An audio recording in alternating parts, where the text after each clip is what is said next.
Hey guys, it's Gladys. Check our profile. Oops, wrong profile.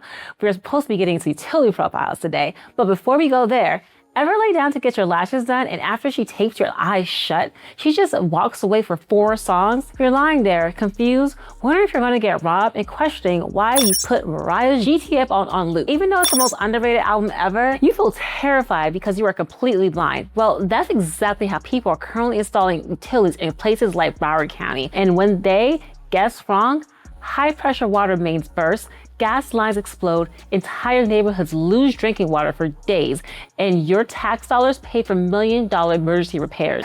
Let's engineer something. I lived this nightmare this morning. Well, both of them actually, but we're engineering something here. I spent 13 minutes arguing with an architect who's been in the game for 57 years, respecting his longevity, but he wanted to install a high pressure fire line completely above ground in the grass next to a dialysis center. When I was like, girl, that's not allowed, he laughed and told me no one cares, but physics cares. A pressurized PVC pipe baking in the direct Florida sun undergoes severe UV degradation and becomes a ticking time bomb.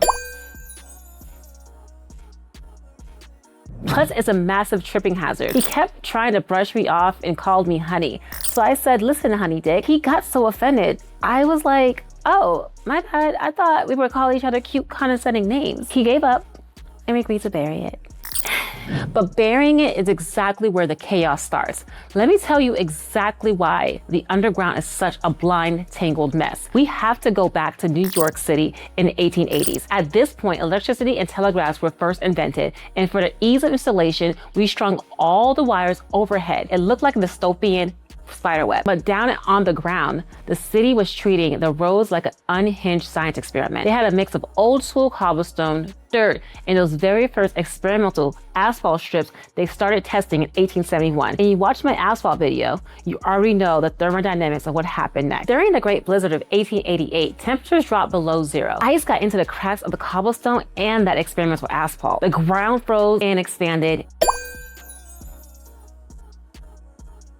and the sheer weight of the ice snapped those wooden poles right at the base. Live electric wires fell into the snow, literally electrocuting people and horses right in the street. The politicians panicked and ordered all utilities to be buried underground immediately. But here's the problem. A lot of them didn't mandate a master map. Now, some places like DC actually did keep records because of the federal government, but even then, it's mostly just for water and sewer. Everywhere else, smaller cities just require developers to perform an assessment, which is a fancy engineering word for figure it out yourself. Now, for the last 140 years, we have just been shoving pipes and wires into the dirt, like a beauty queen shoving those extra 2 inches into her spandex, never to be seen again. Mission accomplished, girlie. You are now a 28. It doesn't have to be as chaotic. Well, kinda. I'm working on my girl Gabrielle's 90-unit senior housing project in PG County, Maryland. My landscape designer, Maria, had to offset the building 10 feet behind the sidewalk for a utility easement. Now, the concept of taking utilities out of the street is brilliant, but the execution, a mess. The county has a massive 110-foot right-of-way,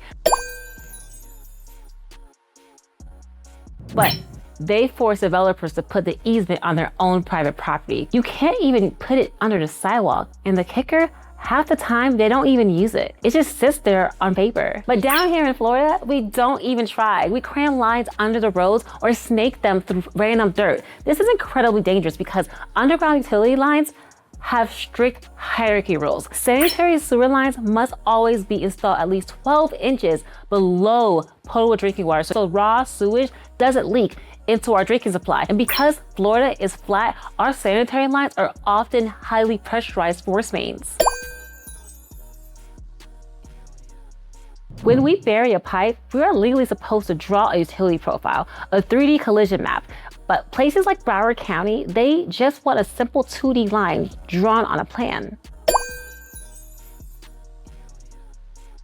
And because contractors and architects are constantly making the wild infill changes to avoid rocks or save money, the county has no idea where their own stuff is. On this exact project, we spent 30 minutes looking for a water main hidden completely behind the building. There were no valves, no manholes at the turns, 0 indicators. Even the veteran architect looked at me and was like, I thought the line was in the road. And I was like, girl, me too. Everyone relies on accounted GIS maps and as-builts, but those are just fictional drawings of the original design, not what the guy actually installed. So how do we fix the spaghetti bowl? The industry gives us 2 best practices, and honestly, they're both a joke. The first is supposed to be for the design phase, subsurface utility engineering, or SUE. But think about it. SUE starts by looking for those fictional as-built records, and then they try to verify the location with metal detectors. Half of our storm lines are concrete, and the water mains are PVC. A metal detector is completely useless on a plastic pipe. Because the design phase fails, the problem gets pushed to the construction phase. The second option is soft digging, like air spading.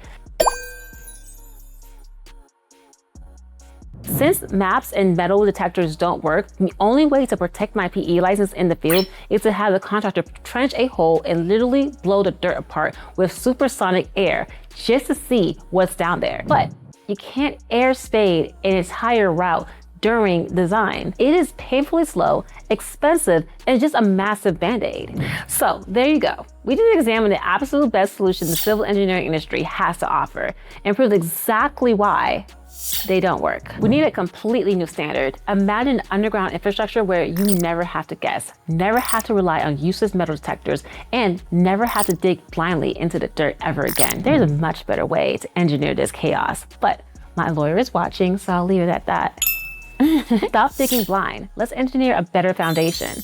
Like, comment, subscribe, abonnez-vous, and remember, you can't save the world if you're busted. Get excited.